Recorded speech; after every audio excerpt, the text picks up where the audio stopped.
鋭い鎌。今にも獲物に飛びかかりそうなカマキリ。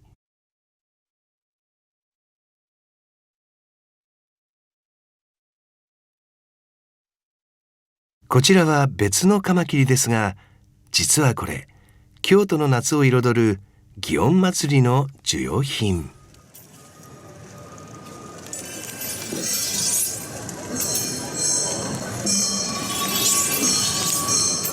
カマキリがからくりで動くことで有名な灯籠山の需要品です。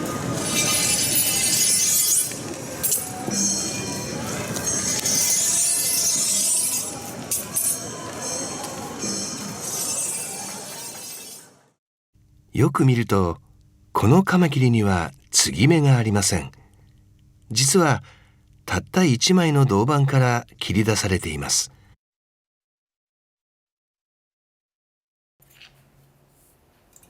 10年以上も前から銅板のカマキリを作り続けているのが今回の主人公、板金職人の吉田康さんです。やはり金属なので、細かい部分の細工をした時に他ではないまた力強さとか硬さというものを表現することができるという、ちょっと面白い素材だなとは思ってます。それでは1枚の銅板からカマキリを作る、その技を見せてもらいましょう。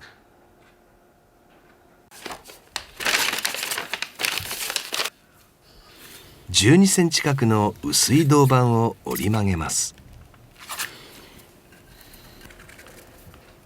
銅板に下絵となる毛書き線をフリーハンドで描き、その線に沿ってハサミで切り出します。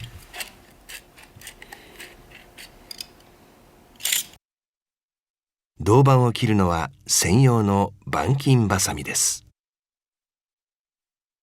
板金バサミって普通のハサミよりも遊びが多いんですよ。慣れてない人が使ってもうまくきれいには切れないんですよ。持つ時に隙間を減らすように持たないとハサミ入らないんですよ。吉田さんは意外なものも道具として使います。例えばスプーンは丸い部分を利用します。これはボールペンです。ボールペンの液を完全に出してしまって、さらにペン先が引っ込まないようにビスで固定してあるオリジナルの道具です。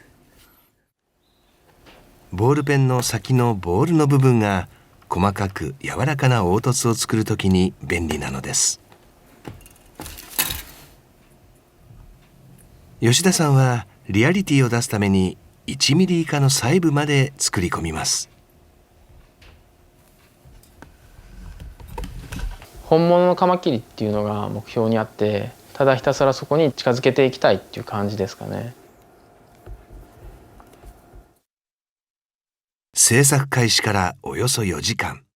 黄金色に輝くカマキリの完成です。こういった薄い金属の板を加工する技術は板金と言われ、日本ではかんざしや銅線、小判作りが原点と言われています。その技は時代とともにさまざまな分野で応用されるようになりました。屋根や雨戸、ダクトなどを金属の板から作る建築板金もその一つです。吉田さんの本業は実は建築板金です。普段は舞鶴市内の住宅の施工に携わっています。どんな仕事でもやっぱり細かいところまで気をつけて丁寧に施工していくということが大事になっていくと思うんです。細かいところに気をつけて全体を仕上げていくことで、遠くから見た時でも美しいと感じられるような、そういう仕上がりを求めているので、そういう点ではカマキリを作るっていうことと建築の仕事っていうのは共通していると思います。吉田さんは舞鶴市内にある白髭神社の屋根の銅板葺きや地蔵尊を祀る社の屋根の銅板葺きも手掛けています。また国の重要文化財に指定された旧海軍の倉庫を利用した施設、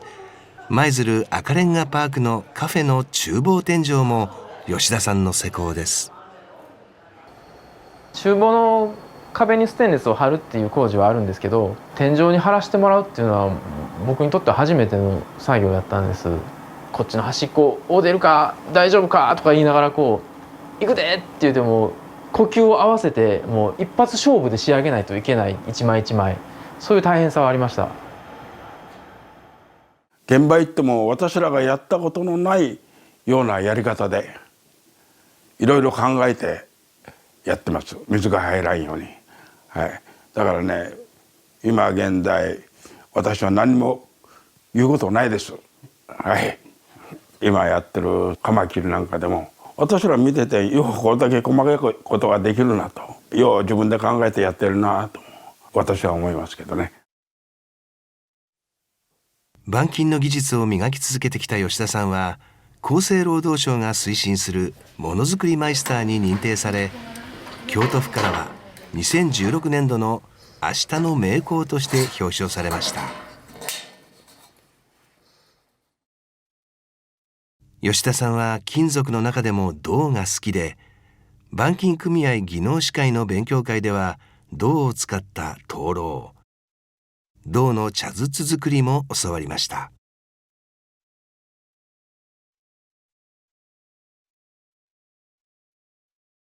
吉田さんの銅板細工への思いは、祇園祭に関わったことでより一層強いものになったのです。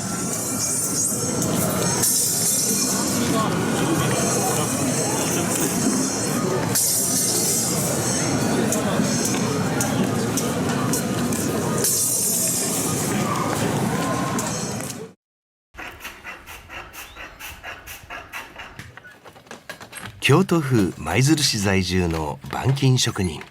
吉田康さん。吉田さんが銅とその細工にのめり込むようになったのは、板金組合主催の勉強会で鶴やクワガタを作ったのがきっかけでした。銅の持つ柔らかさと風合い、質感に魅了され、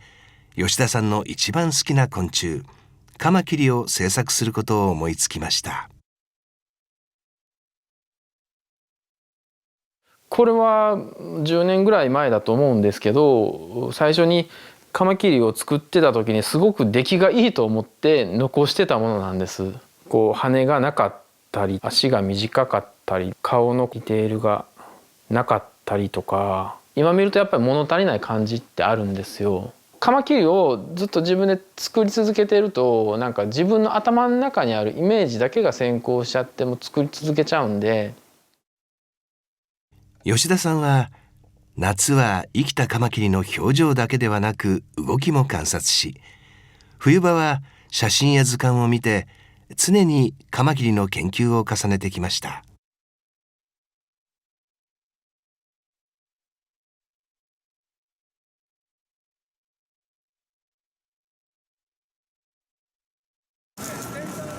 2016年、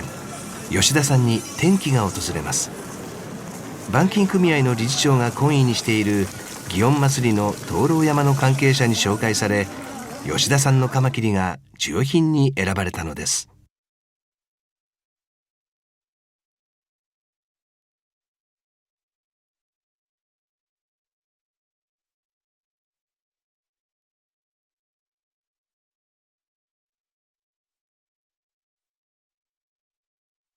同時に板金作家という肩書きを灯籠山から授かり、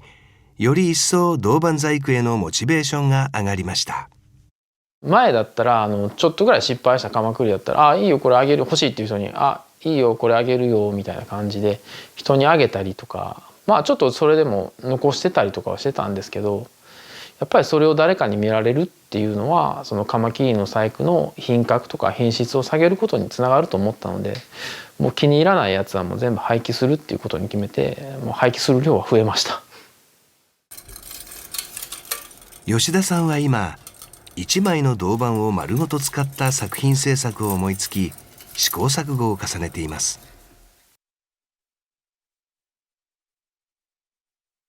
カマキリの足の部分がつながっています。今まで切り離し捨てていた部分もあえて残すことで表現の可能性も広がりました。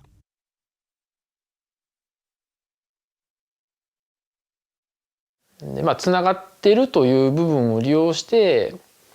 例えば蜂が空を飛んでいる感じとか魚が水の中を泳いでいるそんな表現が可能じゃないかなと。